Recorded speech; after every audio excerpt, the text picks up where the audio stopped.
জঘন্যতম ঘটনা। সিট গঠন হয়েছে, পরিবারের পক্ষ থেকে 4 জনের বিরুদ্ধে অভিযোগ দেওয়া হয়েছিল, 2 জনকে গ্রেপ্তার করা হয়েছে, 3 জনকে ডিটেন্ট করা হয়েছে, যাদের সঙ্গে পলাতক 2 আসামির ফোনে কথোপকথন পেয়েছে পুলিশ। পুরো আইজির নেতৃত্বে পুলিশ, এসটিএফ সবাই কাজ করছেন।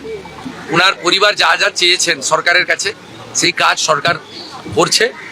আমি আশা করি যে তদন্তের মাঝপথে আমার না বলাই ভালো, কিন্তু এটুকু আমি বলে দিচ্ছি, পরিবার যেভাবে জাস্টিস চেয়েছেন, পরিবার সরকার এবং পুলিশের কাছ থেকে যে যে সহযোগিতা চেয়েছেন সেটা তারা পাবেন।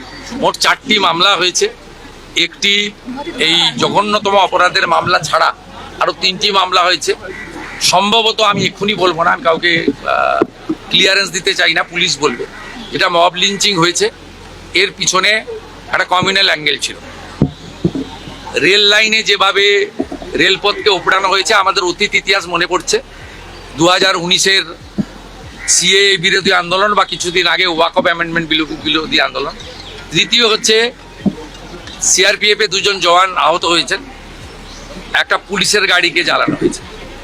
আপনারা নিশ্চিন্তে থাকুন, প্রথমটার তো বিচার দেব, ক্যাপিটাল পানিশমেন্ট দেব। ওর বাবা যা যা চেয়েছে সব করবে মুখ্যমন্ত্রী, সাথেই ফোনে কথা বলেছে। তো আমি খুশি যে ওনারা আমার আস্থা রেখেছেন। বাকি 3টে বিষয় যারা যুক্ত, যারা অতৃপ্ত আত্মা, ভোটে হেরে যারা ঘরে ঢুকে গেছিলেন, এখনো ঢুকে আছেন, এই তিনজন মিলে এই যে 3টে কাণ্ড করেছে না, এদেরকেও কিন্তু ভুগতে হবে।